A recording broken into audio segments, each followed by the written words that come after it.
Welcome back, folks, and we'll get to the sheriff in just a couple of minutes. But I want to point out, I don't know if I'm losing my mind or the Huffington Post reporter Dave Jamieson is losing his mind, or maybe both of us are losing our minds. Bill Press, radical leftist radio talk show host, had Jamieson on his radio show, and they were talking about the executive order. Remember, Obama's got a pen. Last hour, you saw him sign left hand. You saw him sign the bracket that he picked on ESPN. Anyway, he used his pen the other day to issue an executive order regarding overtime and, that increase overtime for many millions of workers that are considered mid-level white-collar workers and management level, mid-management level. Anyway, so I want you to listen to Preston Jamieson and listen to what Jamieson says about Obama's executive order. Here's the first one. The president yesterday taking steps to expand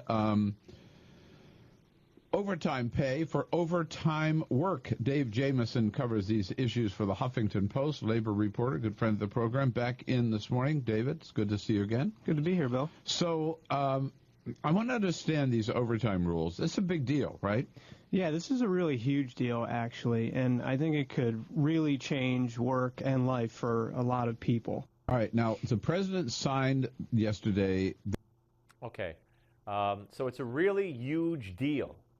Really huge deal. You heard him say it, right? You heard him say it. A little bit later in the interview, listen to what Huffington Post reporter Dave Jamieson says. The president signed yesterday this order that doesn't require businesses to do this, right? What he signed is kind of nothing yesterday, right? He signed an order directing the Labor Department to start developing changes. So we're a ways off, but it could be just a few months before they change this. So it was a big deal, a really big deal, and then later on he says what the president signed was really nothing. What am I missing here? Just typical leftist doublespeak, but even for the left, this is kind of strange and bizarre. It was written about by Jack Coleman at Newsbusters, and they provided the audio, and I don't get it. I don't get it. First, it was a really big deal, a huge deal, and then it was really nothing.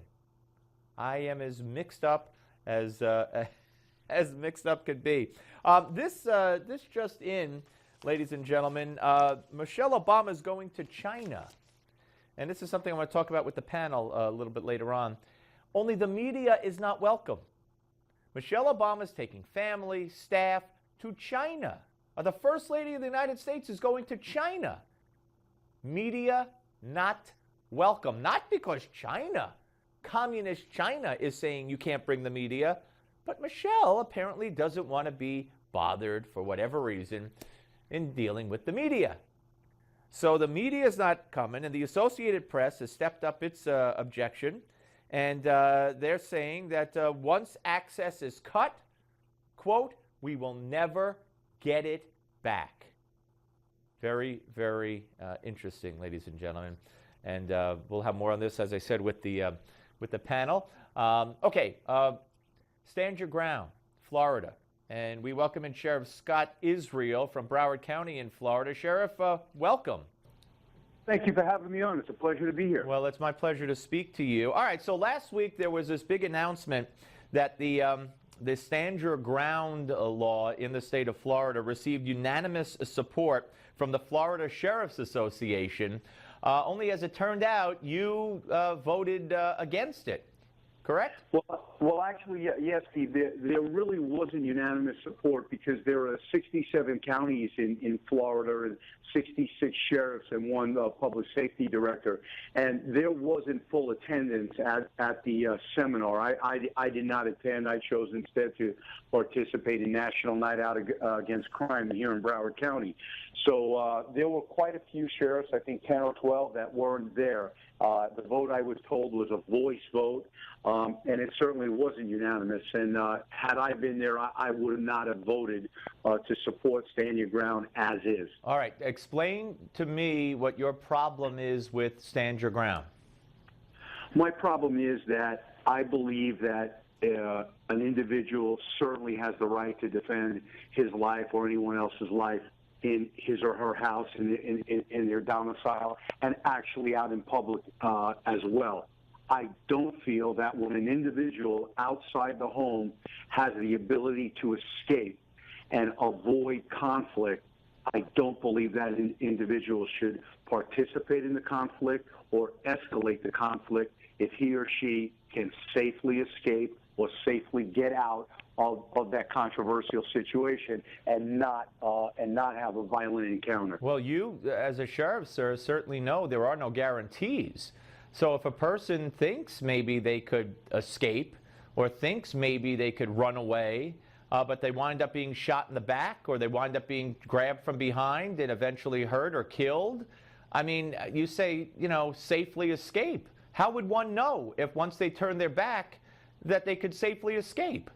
I think that would be left up to the courts and others. If the barometer is if a prudent person would come to the conclusion that you can safely escape, or the encounter is maybe 30 seconds away or 20 seconds away, or you're moving an area to engage, then I believe it's incumbent upon you not to engage.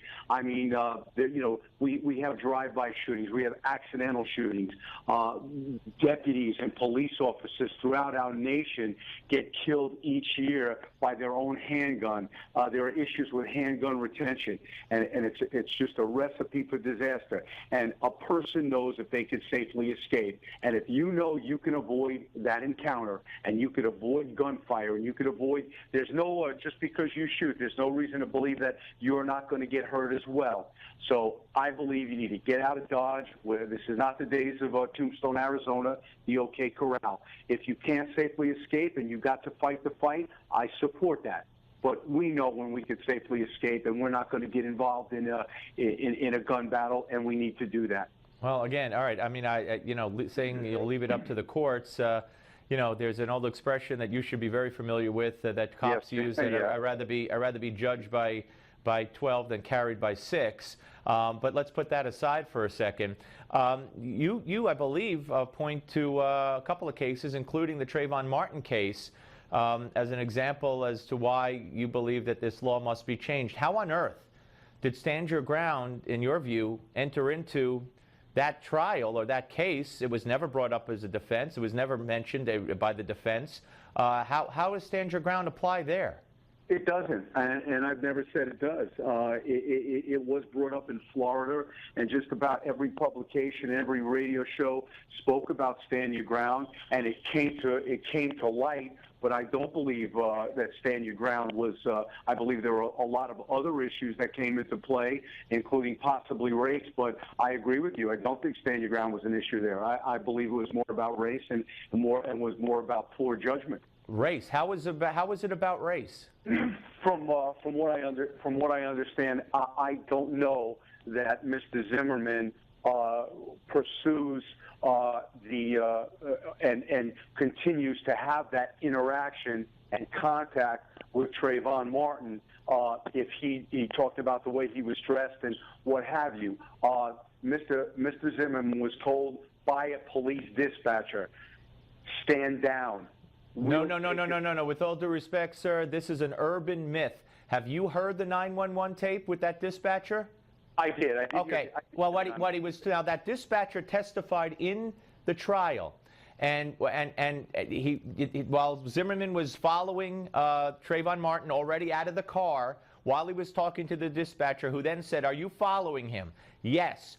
"We don't need you to do that." "Okay." Right. And then, according to him, he turned back. So he did not disobey anybody. And as far as race goes, the only way race entered into it was because the dispatcher said, is he black, white, or Hispanic? And Zimmerman said, "I believe he's black," or "he looks black," or something to that effect. And as a sheriff and a law enforcement officer, and Zimmerman being a security at the Homeowners Association, you should know that if the MO fits, if your places have been robbed by someone who looks a certain way and dresses a certain way in the past, and here's someone who looks a certain way and dresses a certain way, and you're doing the right thing, you're calling 911, you're not doing it on your own, I don't see where race enters into it. I mean, I don't get how you could say race entered into it. Well, I would disagree with you in this respect. I feel Baker's bake. You know, I think police, and I think media host media shows. I don't believe security guards get into that type of encounter. Wait a minute. So you don't think of someone, anyone, any citizen? We're told over and over again by our government, if you see something, say something. We're told to call. So he called. And then then the guy says, where is he now? So he gets out of his car, and the 911 operator said, don't you understand, when he was asked, don't you think you could have been interpreted as encouraging him to follow him by the questions you asked? And the guy said, yes. So I may be a media host, but I followed the trial very, very closely, and I've had several conversations with Mark O'Mara. And this myth that he was told to stay in the car, he disobeyed the officer. No, wrong. Well, I didn't say he was told to stay in the car, but why he gets out of the car? What was he expecting? You know, you get out of the car. You don't have the sanctity of the car. You're not able to lock your doors. You're not able to move forward. He was a security guard, in my mind, who was overzealous, and he needed to report what he saw and what he heard. And the dispatcher said, "Where is he now?" So we followed him because of the dispatcher's questions, which the dispatcher admitted could have led to someone following him based on his own questions given to the and by the way, he wasn't acting as a security guard. He was driving to the drugstore. He saw something suspicious because there had been robberies. So he called 911, which anybody should do. And he says he's here to, where is he now? Where's he going? So he gets out of the car to answer those questions, which the dispatcher himself admitted. No. He was not under any obligation. He was not working for the dispatcher. And you can't have it both ways. He doesn't work for the dispatcher, and the dispatcher didn't tell him to get out of the car, Steve. The dispatcher simply said, where is he now? And his acceptable answers were, he's going north, he's going east, he's going west. I lost sight of him. You don't go into his environment, or you don't get out of your car and create the potential for what happened just because the dispatcher said where he is. So you're blaming the man who defended his life, the man who was, according to testimony, attacked. You're blaming him. Absolutely not. I'm not blaming him. I live in the great United States of America, and I accept the trial, and I accept the jury verdict, and I wasn't there, and I didn't know Trayvon Martin, and I didn't know Mr. Zimmerman. All I know is there are things that I believe as a police executive, and having been in this 30 years, you know, my job is to Monday morning quarterback, and my job, one time I was in the arena. Now as a sheriff and a former police chief, my job is to evaluate, coach, and counsel, and to make changes or to see what we did right, what we did wrong, to support things we do well and to change things we do wrong. And it's my 30 plus years in law enforcement that I believe Mr. Zimmerman needed to stay in his car, report what he saw from them, and not have put himself in any position. Fair enough. Well, then it's incumbent upon the police dispatcher to say that immediately. Don't get out of your car. But where does he look like he's going? But don't get out of your car. I agree with you. Very fair. All right. Okay, fair enough. Hey, Sheriff, good spirited debate. I thank you very much, sir. You have a great show. And next time, can we talk sports? I love listening to you. Thank you. We will. I promise. Come back. Okay. We'll do that. Thank you. That's Sheriff Scott Israel, ladies and gentlemen, from down in Broward County, Florida. Very interesting. All right, we'll talk sports on the Steve Malzberg Show, Newsmax Television. The Steve Malzberg Show.